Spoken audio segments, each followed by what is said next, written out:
Hello all, welcome to our channel. ఈ క్లాస్లో వచ్చేసి మనకు థర్డ్ క్లాస్ తెలుగుకు సంబంధించిన వీడియో చూద్దాము. ఈ క్లాస్లో వచ్చేసి మనము 7th లెసన్ చూద్దాము. 7th లెసన్ వచ్చేసి ఏంటి, మనకు నీటి అందాలు, అలాగే ఇతివృత్తం వచ్చేసి దర్శనీయ స్థలాలు, ప్రక్రియ అనేది వ్యాసము.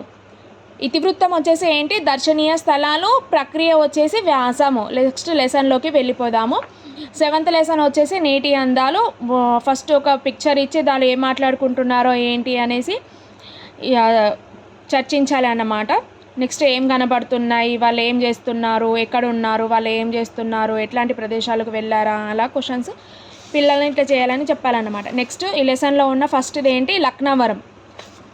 లక్నవరం గురించి చూద్దాము. లక్నవరం అంటే మీకు తెలుసా? అది విశాలమైన స్థలంలో 2 గుట్టల మధ్య ఉన్న అందమైన చెరువు. ఏంటి, 2 గుట్టల మధ్య ఉన్న అందమైన చెరువు, అదే లక్నవరం చెరువు. ఇది ఎక్కడుంది? ములుగు జిల్లాలోని గోవిందరావుపేట మండలంలో ఉంది. ఎక్కడ? ములుగు జిల్లాలోని గోవిందరావుపేట మండలంలో ఉంది. ఇది అడవి ప్రాంతంలో గుట్టల మధ్య ఉన్న అందమైన విహారయాత్ర స్థలం. ఇదేంటి, అడవి ప్రాంతంలో ఉన్న గుట్టల మధ్య ఉన్న అందమైన విహారయాత్ర స్థలం. మన రాష్ట్ర రాజధాని హైదరాబాద్కు 212 కిలోమీటర్ల దూరంలో, వరంగల్ పట్టణానికి 75 కిలోమీటర్ల దూరంలో ఉంది. హైదరాబాద్కి ఎంత దూరం? 212 కిలోమీటర్లు. అలాగే వరంగల్ పట్టణానికి 75 కిలోమీటర్ల దూరంలో ఉంది. ఇక్కడి ప్రకృతి రమణీయత పర్యాటకులకు ఎంతో ఆహ్లాదాన్ని కలిగిస్తుంది. నెక్స్ట్, ఈ చెరువును కాకతీయ రాజులు తవ్వించారు. ఈ చెరువును ఎవరు తవ్వించారు? కాకతీయ రాజులు తవ్వించారు. అలాగే ఇక్కడ ఎక్కువ వాన నీళ్లు ఉంచే చెరువుగా లక్నవరం పేరు పొందింది. అంటే వాన నీళ్లను నిల్వ చేసే ఉంచే చెరువుగా లక్నవరం పేరు పొందింది. ఈ చెరువు నీటి వల్ల 1000 ఎకరాల భూమి సాగులో వచ్చింది. ఈ చెరువులో 13 ద్వీపాలు ఉన్నాయి. 13 ద్వీపాలు ఉన్నాయి చెరువులో. ఈ ద్వీపాల సౌందర్యం చూపరులను ఆకట్టుకుంటుంది. అలాగే రాష్ట్ర పర్యాటక అభివృద్ధి సంస్థ 3 ద్వీపాలను కలుపుతూ రోప్వే ఏం చేసింది? ఎవరు? ఏ సంస్థ? రాష్ట్ర పర్యాటక అభివృద్ధి సంస్థ ఏం చేసిందని అంటే 3 ద్వీపాలను కలుపుతూ ఒక రోప్వే తయారు చేసిందన్నమాట. ఒక రోప్వే తయారు చేసింది. దీంతోపాటు చెరువులో ప్రయాణం చేయడానికి బోటింగ్ సౌకర్యం కల్పించింది. అప్పటి నుండి లక్నవరం సందర్శకులతో కలగలాడుతుంది. మొత్తం ఎన్ని ద్వీపాలు? 13 ద్వీపాలు. దీంట్లో 3 ద్వీపాలను కలుపుతూ రోప్వే తయారు చేశారన్నమాట. ఇక్కడ చూడండి, రోప్వేని తయారు చేశారు. ఇది లక్నవరం. ఇది ఎక్కడ ఉంది? ములుగు జిల్లాలోని గోవిందరావుపేట మండలము. ఇది 2 గుట్టల మధ్య అందమైన చెరువు. ఇది హైదరాబాద్కు 212 కిలోమీటర్లు, అలాగే వరంగల్కి 75 కిలోమీటర్లు ఉంది దూరంలో ఉంది. అలాగే దీనిని ఎవరు అని అంటే కాకతీయ రాజులు తవ్వించారు. దీనికి ఏంటి, ఇది వాన నీళ్లను నిల్వ ఉంచే చెరువుగా లక్నవరం పేరు పొందింది. నెక్స్ట్, దీంట్లో 13 ద్వీపాలు ఉన్నాయి ఈ చెరువులో. అలాగే ఎవరు అని అంటే రాష్ట్ర పర్యాటక అభివృద్ధి సంస్థ వాళ్ళు 3 ద్వీపాలను కలుపుతూ రోప్వే తయారు చేశారు. ఇక్కడ బోటింగ్ సౌకర్యం కూడా ఉంది. నెక్స్ట్, ఇది లక్నవరం. నెక్స్ట్ కుంటాల గురించి చూద్దాము. కుంటాల టాపిక్ వచ్చేసి ఇది ఎక్కడ ఉంది అని అంటే ఆదిలాబాద్ను తెలంగాణ కాశ్మీరంగా భావిస్తారు. ఇది మోస్ట్ ఇంపార్టెంట్. ప్రతి టెట్ డిఎస్సిలో మ్యాక్సిమం ప్రీవియస్లో వచ్చింది బిట్టు చూడండి. కుంటాల అనేది ఏంటి? ఆదిలాబాద్కు తెలంగాణ కాశ్మీరంగా భావిస్తారు. ఈ జిల్లాలో సహజ సిద్ధమైన అడవులతో పాటు అందమైన జలపాతాలు ఉన్నాయి. మన రాష్ట్రంలో అతి ఎత్తైన జలపాతంగా పేరు పొందిన కుంటాల జలపాతం. ఏంటి, మన రాష్ట్రంలో అతి ఎత్తైన జలపాతంగా పేరు పొందింది ఏంటి అని అంటే కుంటాల జలపాతం. ఇది ఎక్కడ ఉంది? ఆదిలాబాద్ జిల్లాలో ఉంది.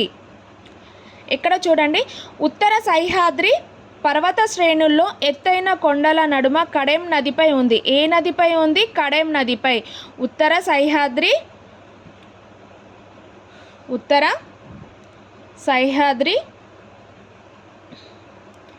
కడెం నదిపై ఉంది.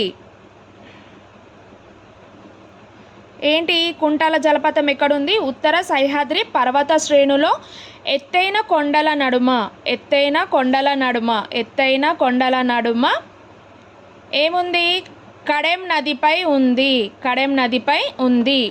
పూర్వం శకుంతల దుష్యంతుల కథలో శకుంతల ఇక్కడే నివాసం ఉన్నట్లు చెప్పుతారు. ఎవరు? శకుంతల దుష్యంతుల కథలో శకుంతల ఇక్కడే ఉన్నట్టని చెప్తానన్నమాట. అందుకే మొదట్లో ఈ ప్రాంతాన్ని కుంతాల అని పిలిచేవారు. ఫస్ట్ ఏమని పిలిచారు? కుంతాల. తర్వాత రాను రాను దీన్ని కుంటాలాగా పిలుస్తున్నారు. ఈ జలపాతం నిర్మల్ నుండి ఆదిలాబాద్ వెళ్ళే 44వ జాతీయ రహదారి మీద ఉన్న నేరడిగొండ మండల కేంద్రానికి 12 కిలోమీటర్ల దూరంలో ఉంది. ఇక్కడ నేరడిగొండ మండల కేంద్రానికి 12 కిలోమీటర్ల దూరంలో ఉంది.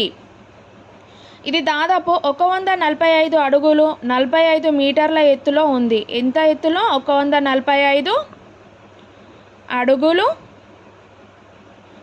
45 మీటర్లు ఎత్తులో ఉంది. 145 అడుగులు 45 మీటర్ల ఎత్తులో ఉంది. చూడండి, ఈ జలపాతం పక్కనే లోతైన నీటి కుండాలు ఉన్నాయి. ఇక్కడ నీరు ప్రవహిస్తున్న చోట ఒక గుహ ఉన్నది. అందులో పురాతనమైన శివలింగం ప్రతిష్టమైన ఉన్నది. ఇక్కడ ఏంటి? శివలింగం, పురాతన శివలింగం ప్రతిష్టమై ఉంది అన్నమాట. ప్రతి శివరాత్రి రోజు ఇక్కడ గిరిజన ప్రజలు పూజలు నిర్వహిస్తారు. అందమైన అడవుల మధ్య ఉన్న కుంటాల జలపాతాన్ని చూడడానికి మన రాష్ట్రం నుండే కాక దేశ విదేశాల నుండి కూడా చాలామంది పర్యాటకులు వస్తున్నారు. నెక్స్ట్ కుంటాల గురించి ఒకసారి చూడండి. ఆదిలాబాద్ను తెలంగాణ కాశ్మీరంగా భావిస్తారు. ఇది సహజ సిద్ధమైన అడవులతో పాటు అందమైన జలపాతాలు ఉన్నాయి.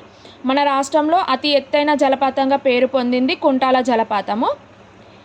ఇది ఉత్తర సహ్యాద్రి పర్వత శ్రేణుల్లో ఎత్తైన కొండల నడుమ కడెం నదిపై ఉంది. ఉత్తర సహ్యాద్రి కొండల నడుమ కడెం నదిపై ఉంది. ఇది శకుంతల దుష్యంతల కథలో శకుంతల ఇక్కడ ఉన్నట్లు ఉంటుంది. దీని పేరు మీద, ఈమె పేరు మీదనే కుంతల అని పిలిచేవారు. రాను రాను దీన్ని కుంటాలగా పిలుస్తున్నారు.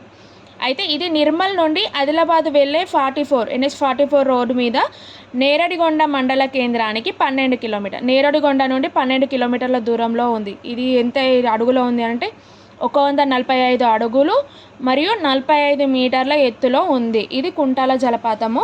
ఇక్కడ మరియు శివలింగం, పురాతన శివలింగం కూడా ఉంది. ఇక్కడ ప్రతి శివరాత్రి రోజున కూడా ప్రజలు పూజలు చేస్తారు అన్నమాట. చూడండి, కుంటాల జలపాతము లక్నవరం చెరువు అయిపోయింది. ఇప్పుడు నాగార్జున సాగర్ టాపిక్ గురించి చూద్దాము.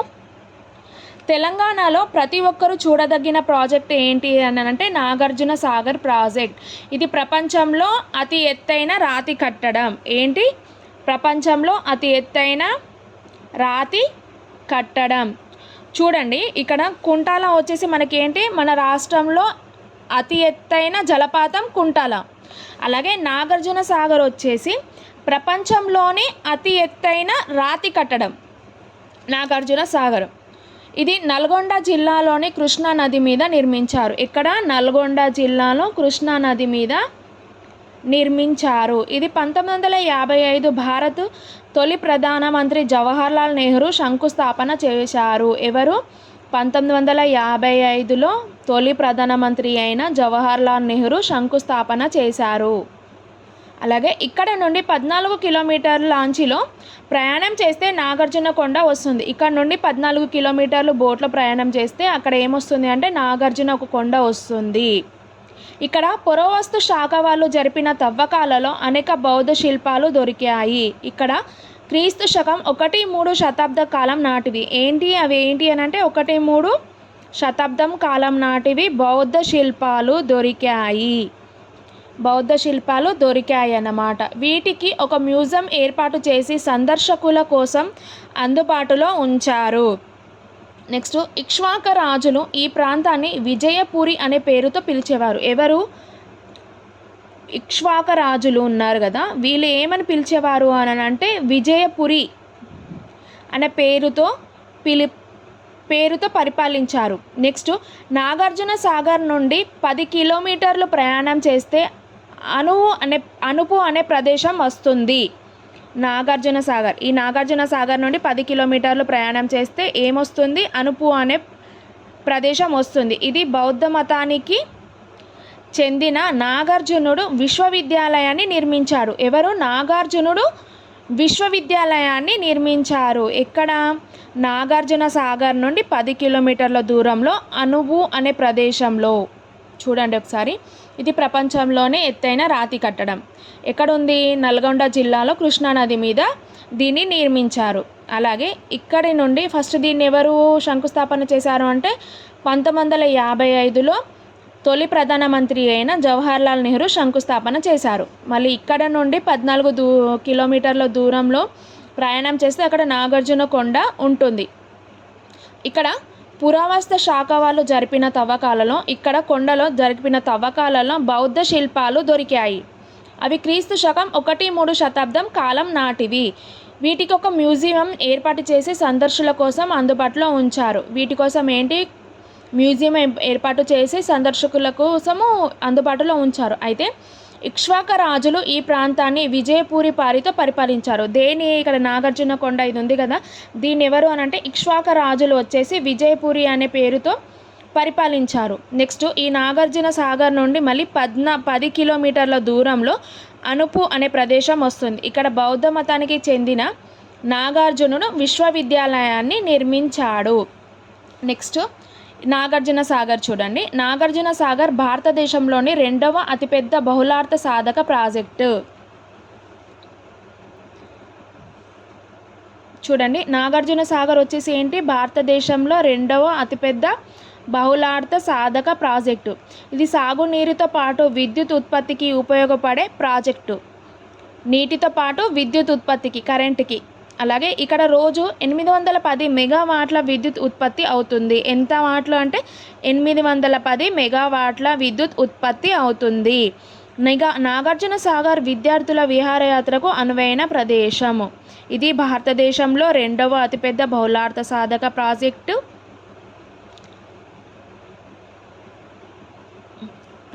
ఇక్కడ విద్యుత్ ఉత్పత్తికి ఉపయోగపడే ప్రాజెక్ట్ ఇది. 810 మెగావాట్ల విద్యుత్ ఉత్పత్తి అవుతుంది. ఇది నాగార్జున సాగర్. చూడండి, లక్నవరం, కుంటాల, నాగార్జున సాగర్. దీని నోట్స్ కూడా పెడతాను, చూడండి అర్థమయ్యేటట్టు.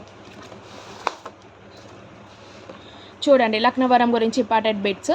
జయశంకర్ డిస్టిక్ ములుగు దగ్గరలో ఉంది. ఇది హైదరాబాద్కి 212 కిలోమీటర్లు, వరంగల్కు 75 కిలోమీటర్లు. దీన్ని కాకతీయ రాజులు తవ్వించారు. దీంట్లో 13 ద్వీపాలు ఉన్నాయి. 3 ద్వీపాలను కలుపుతూ రోప్వే ఏర్పాటు చేశారు. ఎవరంటే రాష్ట్ర పర్యాటక సంస్థ వాళ్ళు. నెక్స్ట్ కుంటాల గురించి చూడండి. ఇది ఆదిలాబాద్ను తెలంగాణ కాశ్మీరంగా భావిస్తారు. ఇది ఉత్తర సహ్యాద్రి పర్వత శ్రేణుల్లో ఎత్తైన కొండల నడుమ కడెం నదిపై ఉంది. ఇది దుష్యంతల కథలో శకుంతల ఇక్కడే నివాసం ఉందని చెప్తారు కదా. అయితే దీనిని ముందట కుంతల అని పిలిచేవారు కదా. దీన్ని తర్వాత కుంటాల అని పిలుస్తున్నారు. ఇది నిర్మల్ ఆదిలాబాద్ వెళ్ళి NH44 మార్గంగా నేరేడుగొండ నుండి 12 కిలోమీటర్ల దూరంలో ఉంది. ఇది 145 అడుగులు మరియు 45 మీటర్ల ఎత్తులో ఉంది అన్నమాట. నెక్స్ట్ నాగార్జున సాగర్ గురించి చూడండి. ఇది ప్రపంచంలో ఎత్తైన రాతి కట్టడము. 1955లో భారత తొలి ప్రధాని అయిన జవహర్లాల్ నెహ్రూ శంకుస్థాపన చేశారు. ఇక్కడి నుండి 14 కిలోమీటర్ల దూరంలో నాగార్జున కొండ వస్తుంది. ఇది నల్గొండ జిల్లాలోని కృష్ణానది మీద దీన్ని నిర్మించారు. ఇక్కడ పురావస్తు శాఖ బౌద్ధ శిల్పాలు దొరికాయి 1-3 శతాబ్దంలో. నెక్స్ట్ ఇక్ష్వాక రాజులు ఈ ప్రాంతాన్ని విజయపూరి పేరుతో పరిపాలించారు. నాగార్జున సాగర్కు 10 కిలోమీటర్ల దూరంలో అనువు అనే ప్రదేశంలో బౌద్ధ మతానికి చెందిన నాగార్జునుడు విశ్వవిద్యాలయాన్ని నిర్మించారు అన్నమాట. చూడండి, నాగార్జునుడు విశ్వవిద్యాలయాన్ని నిర్మించారు. ఇది భారతదేశంలోని 2వ అతిపెద్ద బహుళార్థ సాధక ప్రాజెక్ట్. ఇక్కడ 810 మెగావాట్లతో విద్యుత్ ఉత్పత్తి అవుతుంది. నెక్స్ట్ వీడియోలో ఈ లెసన్లో ఉన్న గ్రామర్ చూద్దాము. ఈ వీడియో కనుక మీకు నచ్చితే లైక్ చేయండి, షేర్ చేయండి, అలాగే సబ్స్క్రైబ్ కూడా చేయండి.